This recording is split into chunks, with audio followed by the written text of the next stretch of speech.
இன்னும் சில தினங்கள் மட்டுமே இருக்கிறது இலங்கைக்கு எதிரான T20 தொடர் தொடங்குவதற்கு. தற்போது இந்திய அணிக்கு புதிய கேப்டனை நியமிக்க பிசிசி பார்த்தீங்கன்னா தீவிரமான ஆலோசனையில் இருந்து வருகிறது. T20 தொடரில் இருந்து ரோஹித் சர்மா, விராட் கோலி மற்றும் ரவீந்திர ஜடேஜா ஓய்வை அறிவித்து விட்டாங்க.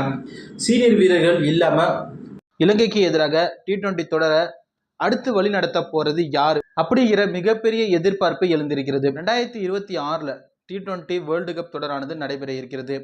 அதற்கு தற்போதுல இருந்தே ஒரே கேப்டனை கொண்டு இந்திய அணியை வழிநடத்த வேண்டும் என புதிய பயிற்சியாளர் கௌதம் கம்பீர் பார்த்தீங்கன்னா பிசிசிஐயிடம் கோரிக்கை வைத்திருக்காரு. அது மட்டும் இல்லாமல் ஹர்திக் பாண்டியா தான் ஒரு சில தொடர்களில் கேப்டனாக செயல்பட்டு வந்தார். துணை கேப்டனாகவும் ஒரு நாள் தொடரில் செயல்பட்டு வராரு. அதனால அவரையே கேப்டனா நியமிக்கலாம் அப்படின்னு பிசிஐ முடிவெடுத்து இருந்த இந்த நிலையில கௌதம் கம்பீர் பார்த்தீங்கன்னா ஒரு அதிர்ச்சியான ஒரு தகவலை பிசிசிஐயிடம் தெரிவித்திருக்காரு. அது என்ன அப்படின்னா, ஹர்திக் பாண்டியா அடிக்கடி காயம் காரணமாக அணியில இருந்து விலகி கொண்டே இருக்காரு. தொடர்ந்து அவரால் ஒரு கேப்டனா இந்திய அணியை வழிநடத்தி செல்ல முடியல. தற்போது 2026 வரைக்கும் தற்போதுல இருந்தே இந்திய அணியை ஒரே கேப்டன் தான் வழிநடத்த வேண்டும். அப்போதான் ஒரு டீமை உருவாக்கி வேர்ல்டு கப்புக்கு நம்மளால தயார்படுத்த முடியும் அப்படின்னு கௌதம் கம்பீர் பிசிசிஐயிடம் கோரிக்கை வைத்திருக்காராம். அதனால சூரியகுமார் யாதவ் தான் T20 அணிக்கு கேப்டனா நியமிக்க வேண்டும் என கௌதம் கம்பீர் பார்த்தீங்கன்னா கோரிக்கை வைத்தும் இருக்காரு. பிசிசிஐ இது குறித்து தீவிர ஆலோசனையில் ஈடுபட்டு வருகிறதாம்.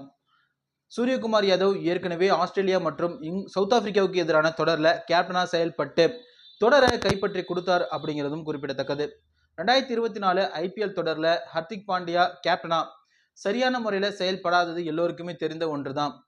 மிகப்பெரிய குழப்பத்திற்கும் மிகப்பெரிய சொதப்பல்களையும் சந்தித்தாரு. அப்படியாப்பட்ட அவரை நம்பி இந்திய அணியை ஒப்படைக்க முடியாது அப்படின்னும் கௌதம் கம்பீர் பார்த்தீங்கன்னா பிசிசிஐயிடம் கோரிக்கை வைத்தும் இருக்காரு. இன்னும் ஒரு சில தினங்கள்ல இலங்கைக்கு எதிரான T20 தொடருக்கான அணி அறிவிக்கப்பட இருக்கிறது. அதுல புதிய கேப்டனை தான் அறிவிக்க போறாங்க அப்படிங்கிற ஒரு முக்கியமான தகவலும் பிசிசிஐ வட்டாரத்தில் இருந்து தற்போது அதிகாரப்பூர்வமாக வெளியாகியும் இருக்கிறது. நாளை அல்லது நாளை மறுநாள் இலங்கைக்கு எதிரான இந்திய அணி அறிவிக்கப்பட்டுவிடும். அதுல புதிய கேப்டனாக சூரியகுமார் யாதவ் தான் நியமிக்கப்படுவார் அப்படிங்கிறதும் ஒரு உறுதியான தகவல் தான். இந்த வீடியோ உங்களுக்கு பிடிச்சிருந்துச்சுன்னா நம்ம சேனலை லைக் பண்ணிடுங்க. அப்படியே நம்ம சேனலை மறக்காம சப்ஸ்கிரைப் பண்ணிடுங்க. தேங்க்யூ.